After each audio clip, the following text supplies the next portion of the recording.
بسم الله الرحمن الرحيم إن الحمد لله تعالى نحمده ونستعينه ونستغفره ونعوذ بالله تعالى من شرور أنفسنا ومن سيئات أعمالنا إنه من يهده الله فلا مضل له ومن يضلل فلا هادي له ونشهد أن لا إله إلا الله وحده لا شريك له ونشهد أن محمدا عبده ورسوله صلى الله عليه وعلى آله وصحابته ومن اهتدى بهديه إلى يوم الدين وسلم اللهم تسليما كثيرا أما بعد. har bir odam borki bu dunyoda yaxshi yashashlikni xohlaydi. Oxiratga iymon keltirgan odamlar oxiratda ham najot topishlikni xohlaydi. Lekin hozirgi voqeda ko'rib turganimiz kabi insonlar, ba'zi bir insonlarni istisno qilmasak butun bashariyat desak ham xato bo'lmaydi. Ko'pchilik insonlar, aksar insonlar nihoyat darajada tanglikda, yana ham boshqacharoq aytsak xorlikda yashayapti. Hattoki musulmonman degan odamlarni ko'rasizki ko'proq xorlikda yashayotganligini. Xuddiki odamlar bir nusratni kutib yashayotganday, bir qandaydir bir voqea o'zgarib qolsa hammani xayolida bir shunaqa narsa bo'ladiki, bir uxlab tursak yo bir yaqin kunlarda qandaydir bir yaxshiliklar bo'lib ketsa, hayotimiz bir o'zgarib ketsa degan bir qanaqadir tuyg'u odamlarning ichidan o'tadi. Lekin bu xomxayol bu. Biz ko'p takror aytamizki, inson eng katta qiladigan xatolardan biri o'zini o'zi aldashligi. Odam o'zini o'zi aldamaslik kerak. Har bir narsani o'zini qonun qoidasi bor. Agar yaxshi yashayman deydigan bo'lsa odam, buni nima qilish kerak? Odam birinchi o'rinda o'zini o'zi o'zgartirish kerak. Alloh subhanahu va taolo aytadiki: La yughayyirullohu ma biqawmin hatta yughayyiru ma bi anfusihim.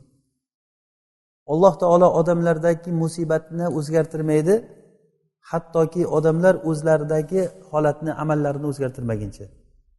Insonlar agar taqvoga qarab yurmas ekan, Alloh taoloni Robbi deb tan olmas ekan, bu hayotda yashashligi o'zgarmaydi.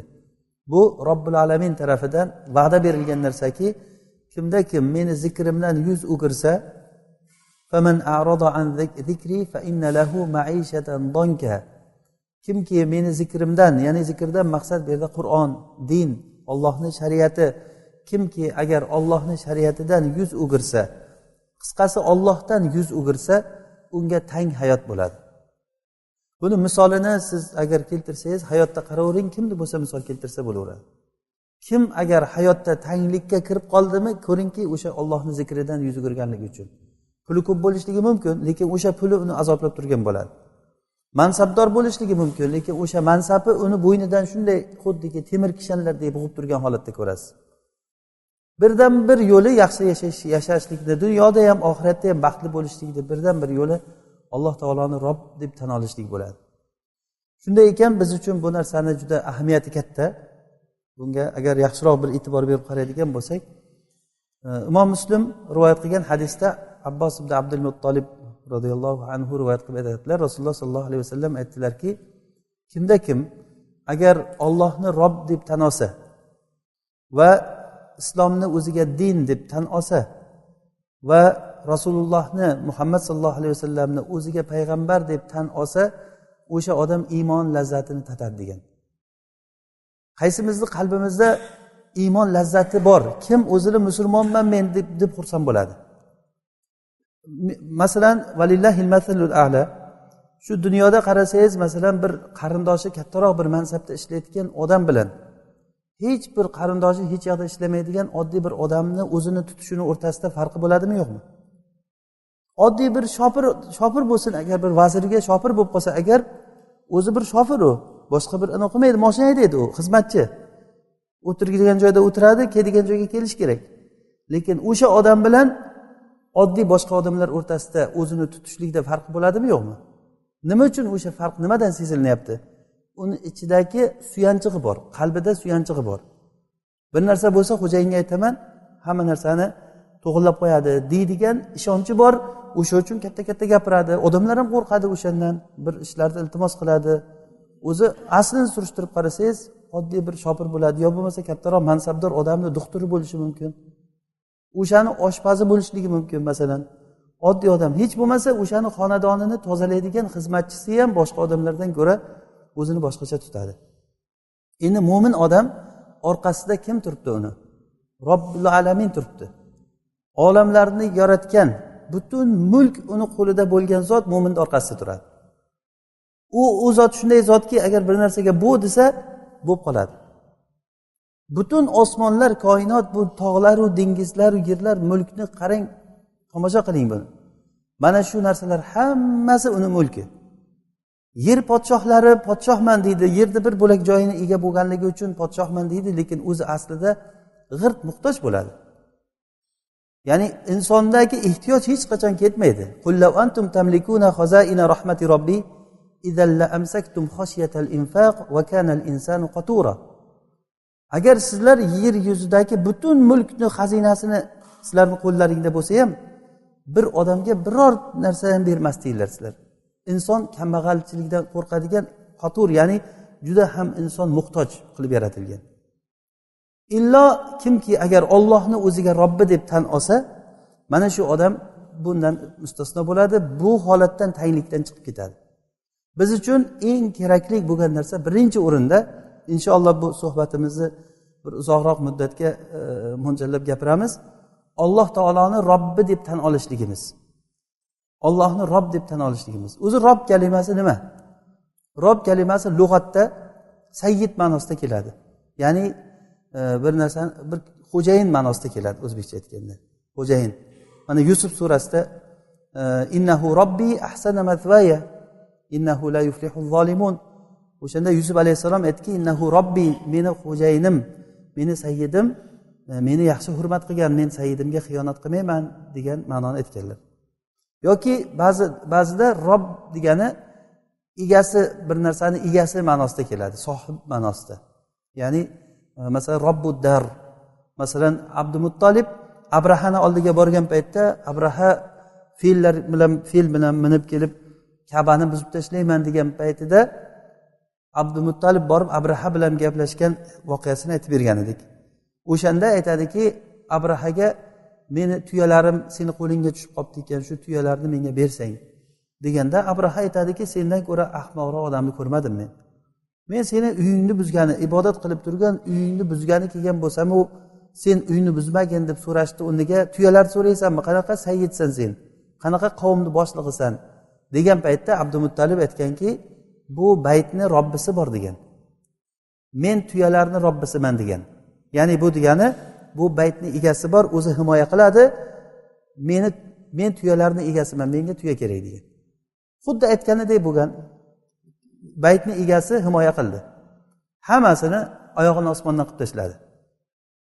Demak, Robbi degani egasi ma'nosida keladi. Robb degani yana lug'atda bir narsani isloh qiluvchi, uni ishlarini bajaruvchi, tadbir qiluvchi, boshqaruvchi ma'nolarda keladi.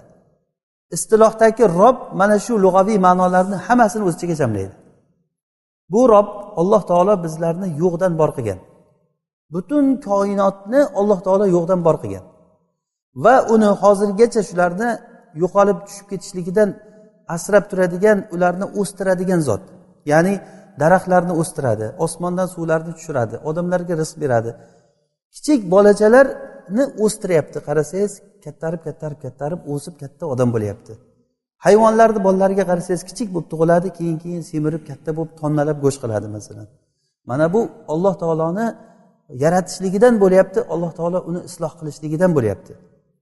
Mana bu narsani biz hammamiz bilamiz, lekin buni dars qilib o'tishligimizni men o'zimga juda bir lozim deb bildim. Chunki avvalambor o'zimda va boshqa bir voqelikka biz nazar solganimizda shu tomondan bizda katta bir qusur bor ekanligini odam his qiladi. Ya'ni Alloh taolani hamma tilida Robbimiz Alloh deyaveradi. Lekin ichidan orqamda meni suyab turgan Robbim bor deb turib suyanishlik, o'shandan izzatni sezmaydi odam, his qilmaydi. Buning uchun ozroq biz iymonlashligimiz kerak. Bu haqda bir-birimiz bilan suhbatlashligimiz kerak bo'ladi. Dars qilish kerak bo'ladi, ya'ni. Alloh subhanahu va taolo o'zining Robb ekanligiga bir qancha dalillar keltirdi. Ya'ni odam birinchi o'rinda Alloh taoloni Robbi deb tan olishligi uchun Allohni xoliqini bor ekanligini bilish kerak odam. His qilish kerakki, shu yerda bir zot borki, Robb, u zot meni yaratgan va menga hozir istagan narsamni, menga kerakli narsani berib turibdi, meni o'sha zot boshqarib turibdi degan tushuncha odamda bo'lish kerak. O'shanday bo'lsa odam keyin u hamma holati joyiga keladi. Biz boshdan boshlaganimiz bu hayotdagi muammolarni ko'ring nima bo'layotganligini. Hammani boshida muammo bor. Tang hayotga kirib qolgan hamma. Kimdir pulsizlikdan qiynalyapti, kimdir boshqa ishlardan, boshqa hayotdagi bir oilaviy masalalari bormi yo boshqa hammada muammo bor. Lekin ana shu muammoni hammasini yechimi bitta, Alloh taoloni Robbi deb tan olishlik bilan boshlanadi. Birinchi o'rinda mana shu eshikdan kirishligimiz kerak. Alloh taolo har bir narsani yaratdi. Mana shu yaratgan narsalariga agar biz e'tibor beradigan bo'lsak, Alloh taoloni yaratishligi Allohni bor ekanligini ko'rsatadi. Masalan, insonni yaratdi. Inson o'ziga qarasa, men qayerdan paydo bo'ldim? Insonni yaratishda agar buni bir ijazul ilmiy deydi, bu insonni bir mo'jiza ekanligini bir ilmiy tekshirib ko'rilinsa, insonni lol qoldiradigan darajada bir ajoyibotlarni inson ko'radi. Bu hech qachon tasodifan bo'lib qolayotgan narsa emas bu. Agar kim tasodifan bo'ldi deydigan bo'lsa, Alloh taoloni tan olmaydigan dahriylar bu narsalar tasodifan bo'ldi deydi. Qanday tasodifan bo'ladi? Masalan, qo'lingizga 3-4 ta toshni olingdan keyin osmonga otib yuborsangiz, yerga qanday shaklda tushadi? Keyin yana yig'ishtirib olingdan keyin yana tashlang, necha marta tashlasangiz o'sha birinchi holatdagidek tushadimi? Agar men aytishim mumkin, Alloh alam, agar bir 5 ta toshni o'shanday qilib tashlasangiz, million marta tashlasangiz ham million xil tushadi. Bir-biridan bo'lgan uzoqligi va yerga joylashishligi o'rni nisbatan million xil tushadi. Hech qachon tasodifiy bu narsalar bo'lishligi mumkin emas.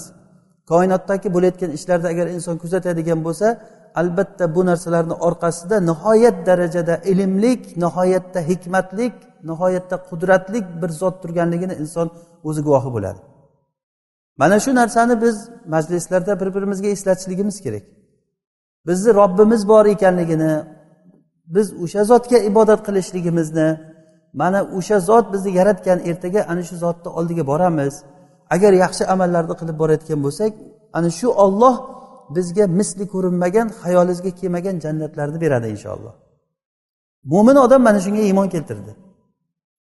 Alloh taoloni xoliq ekanligini, Alloh taoloni bor ekanligini o'zi asli bu isbotlashlikka muhtoj narsa emas bu, lekin bunga ehtiyoj bo'lib qoldi o'zi. Qarasangiz, odamlarni o'zini tutishligiga qarasangiz, go'yoki ularni Robbisi yo'qdek harakat qiladi. Eslatish kerak bo'lib qoldiki, hey baraka topkur, seni orqangda Robbing bor, nimaga buncha kuyib pishasan? Odam qo'rqayotgan narsasiga qarasangiz, bir arzimagan narsadan qo'rqib yotgan bo'ladi. Xuddiki katta bir odam, masalan, kichkinagina bir bolacha oldida turib seni unday qilvoraman, bunday qilvoraman desa, o'shandan shunday qaltirab qo'rqishligini ko'rib, "O, nima qo'rqasan? Hech narsa qilmaydi bu bola senga. Qo'lidagi seni o'ldiraman degan quroli, u o'yinchoq qurol u.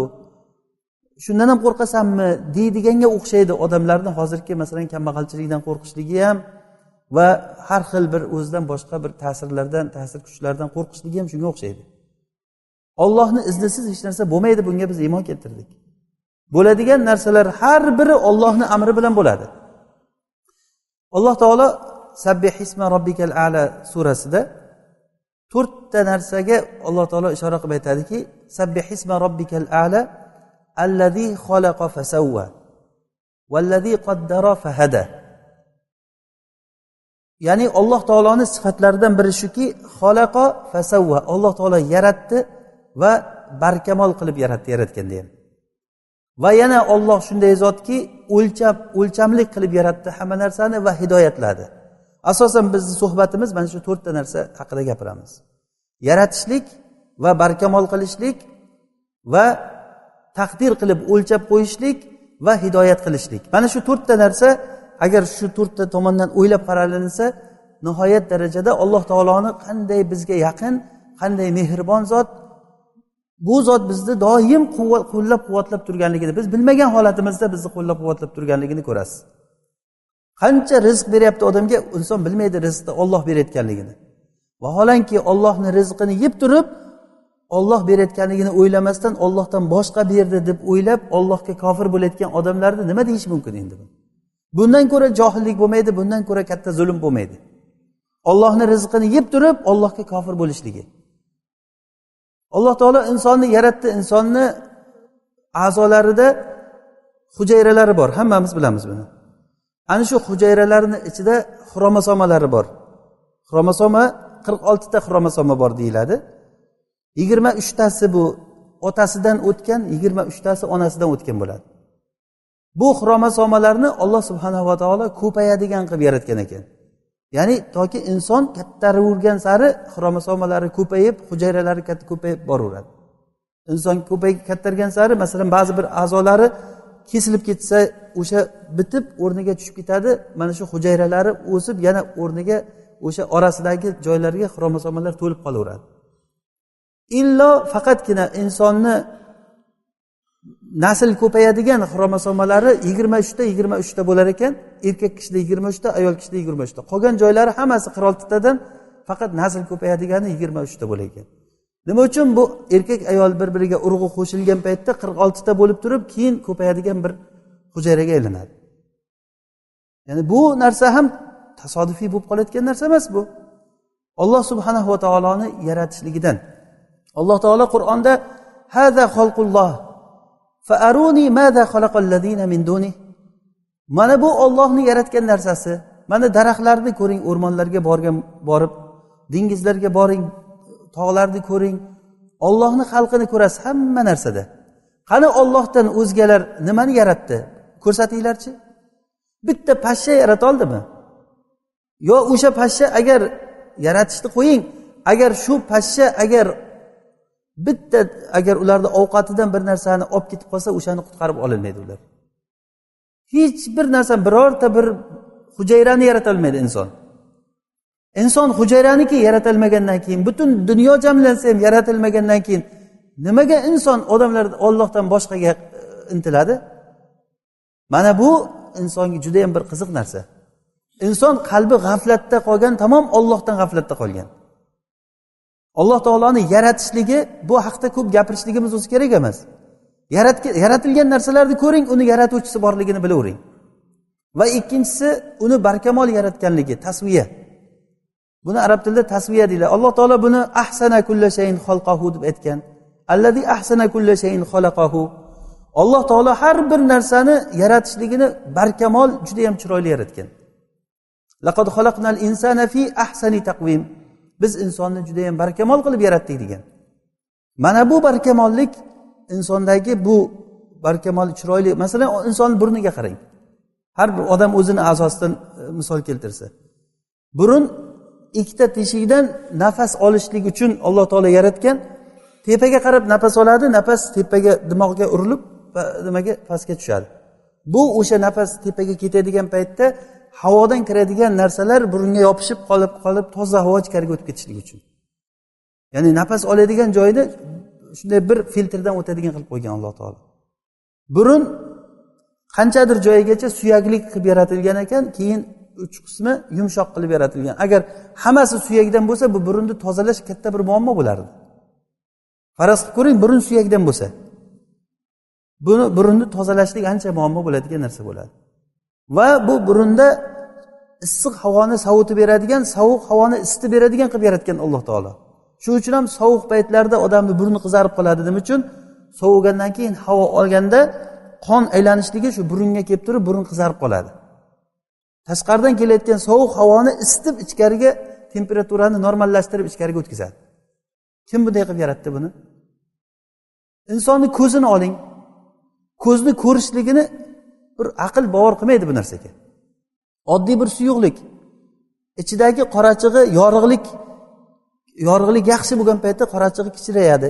Yorug'lik zaiflashgan paytda ichidagi qorachig'i kattaradi buni ko'zni. Ko'zni ustidagi pardalari 9 ta parda bor ekan ko'zni ustida. 9 ta pardani agar qavatma-qavat qilinsa, bitta yupqa bargchalik bo'lmas ekan qalinligi. 9 ta pardani. Ko'zni oxirgi qismida millionlagan tomirlar bor. O'sha ko'rgan narsani suratini shunday ko'z ko'rgan paytda miyaga jo'natar ekan, ana o'shalar ranglarda ajratib beradi. miya uni shaklini olib turib uni nima ekanligini ishlab chiqib turib ko'zga shunday suratini beradi. Kim bunday yaratdi bu narsani? Inson agarda bu ko'z yasab chiqsinchi, qani masalan insonlar, odamlar ibodat qilib yurayotgan o'sha pirlar deysizmi, ibodat qilib yurayotgan katta kuchlar deysizmi, texnika rivojlangan bir paytda, kompyuter rivojlangan bir paytda yashayotgan ekanmiz. Qani kim nima qila olyapti? Hech nima qilolmaydi. Yana aytganimizdek, bitta hujayrani yarata olmaydi. Mana bu Alloh subhanahu va taoloning tasviyasidan, ya'ni Alloh taolo buni barkamol yaratganligidan. Osmonda qarangchi, bironta kamchilik ko'rasizmi? Osmondagi ilm bu narsalarni qarasangiz, innalloha yumsikus samawati val arda an tazula va la in zalata in amsakahuma min ahadin min ba'di. Ya'ni Alloh taolo osmonlar va yerni ushlab turadi. Masalan, mana astronomiya fanida o'rgatilinadi. Masalan, yer nima uchun turadi? Yer masalan hozir bu fazoda turibdi, yer sayr qilib ketyapti deyiladi. Masalan, Quyosh galaktikasi, uni atrofidagi planetalar bir-birini tortib, xuddi haligi bir paqir suvni olib turib, qo'lingizga olib turib, o'sha suvni aylantirsangiz, suv tushib ketmaydi pastga. Nima uchun? O'sha tezlikda sirtaranglik kuchi bor, tortib turadi. Yer ham boshqa planetalar Quyosh atrofida tortishish kuchi orqali bir-birini tortib turibdi deyiladi. O'sha bir-birini tortib turgan galaktika hammasi bir bo'lib turib tushib ketish kerak emasmi, aql bilan o'ylasangiz? Uni tagida nima bor buni fazoda? Bu yog'ida nima bor, u tomonda nima bor? Osmonlarda ayting, buni hammasini ushlab turgan Alloh taolo bo'ladi. Agar aql bilan o'ylang, kimdir ushlab turmasa bu narsalarni, ketadi qaqiq. Vala inzalata, agar bular ketayotgan bo'lsa, Allohdan boshqa kim ushlab qoladi bularni? Mana bu narsa Allohning barkamol yaratganligi, quyoshni barkamol yaratganligi, oyni barkamol yaratganligi, daraxtlarni olasizmi? Mana bu narsa faqat Robbul alaminga dalolat qiladi. Va yana Alloh taolo bularni yaratib, o'lcham bilan yaratgan ekan. Ya'ni o'lcham bilan yaratganligi shunday yaratib tashlamadi Alloh taolo. Masalan, Alloh taolo o'limni yaratdi. Agarda o'lim bo'lmaganda edi, nima bo'lardi? Odamlar Odam alayhisalomdan boshlab hozirgacha hech kim o'lmaganda hozir. Yer yuzida hayot bo'lamidi? Masalan, o'ylab qarasangiz, katta muammo kelib chiqardi. Hatto hayvonlarda ba'zi ulamolar aytgan ekanki, agar ikkita pashshani, bir erkak bir ayol pashshani 5 yil ko'payishligiga o'lmasdan 5 yil ko'paysa, agar yer qobig'ini 5 sm pashsha qoplab olar ekan. Butun yer qobig'ini 5 sm pashsha qoplab qoladi. Ba'zi bir pashshalar bor, Alloh taolo unga 1 kun umr bergan. 1 kunda yashab, voyaga yetib, ko'payib, uylanib, hammasiga ulguradi. 1 kun ichida. U 1 kundan ziyod umr bo'layotgan bo'lsa, u muammo keltirib chiqaradi. Qushlarning yaratilishidagi holatlar, taqdir, o'lchov, Alloh taolo hamma narsani katta bir nozik o'lchov ustida yaratdi. Masalan, hozir quyoshning yerdan bo'lgan uzoqligi hozirgi turishidan agar ozroq, uzoqroqqa borsa, yerda yaxlash, muzlash bo'lib qoladi. Yerda hayot bo'lmaydi. Agarda ozroq, yaqinroq kelsa, yer kuyib ketadi. Oyni agar shu turishdagi yerdan uzoqligi agar oyni agar 20 ming milga agar oy uzoqlashsa, agar shu turishidan agar 20 milga agar uzoqlashadigan bo'lsa, dengiz suvi ko'tarilib butun yer yuzini suv bosib ketadi. Yerni aylanishligi, masalan, yer aylanishligida konus sifat bo'lib turib aylanadi. Masalan, 23 gradusga moyil bo'lib turib aylanadi deyiladi. To'g'ri, haligi nimani mashinani balonida aylanmaydi. 23 gradusga moyil bo'lib turib, konus sifat bo'lib turib aylanadi. Agar o'shanday aylanmasa, ulamolar buni musulmon odamlar aytmaydi buni. Agar yer o'shanday bo'lib aylanadigan bo'lsa, agar dengizlardan parlanib chiqadigan suvlar faqat shimoliy qutb bilan janubiy qutbga tushadi, bu yer yuziga hech narsa tushmaydi. Va hamma joy muzlash bilan qotib qoladi. Bu konus sifat aylanishligi bilan o'sha nimalar, yomg'irlarning, qorlarning tushishligi o'sha joy-joyiga aylanib tushar ekan. Shamollarning paydo bo'lishligini aytmaysizmi?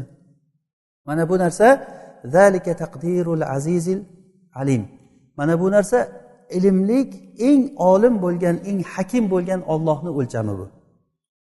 Quyoshning aylanishligi, oyning aylanishligi, yerning aylanishligi, bu siljishligini Alloh taolo aytgan, alam tara ila robbika kayfa madda zilla. Qarang, Robbing qanday soyani qanday uzun qildi, keyin uni qisqa qildi. Ya'ni soyani uzun va qisqa bo'lishligi nimaga dalolat qiladi? Yerni aylanishligi, butun koinotda harakat bo'layotganligiga dalolat qiladi. Bu bir katta ilmiy bir e'joz. Bu bizning ishimiz emas albatta, faqat bir bunga e'tibor qaratishlik uchun aytib o'tib ketyapmiz. Aql egalari uchun bu narsalarda nihoyat darajada katta bir ibratlar bor. Va yana Alloh taolo bu narsalarni yaratdi va yaratganda ham juda ham mukammal qilib yaratdi va o'lchamlik qilib yaratdi va bu narsalarga hidoyat berdi. Hidoyat, agar bu narsalarni hidoyatini biz o'ylab qaraydigan bo'lsak, Alloh taolo biz hidoyat deganda faqat Qur'on sunnani o'rganishlikni tushunamiz. Hidoyat bundan ko'ra umumroq narsa. Alloh taolo nafaqat hayvonlarni, nafaqat tirik jonlarni, balki o'simliklarni ham hidoyat qildi Alloh taolo.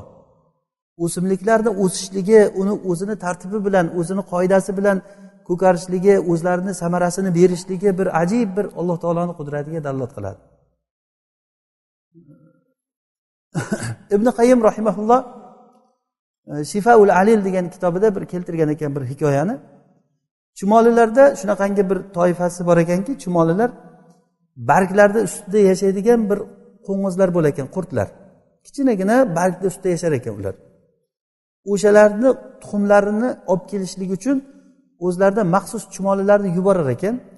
Ular borib o'sha qurtlarni tuxumlarini olib kelar ekan o'zlarining uyiga.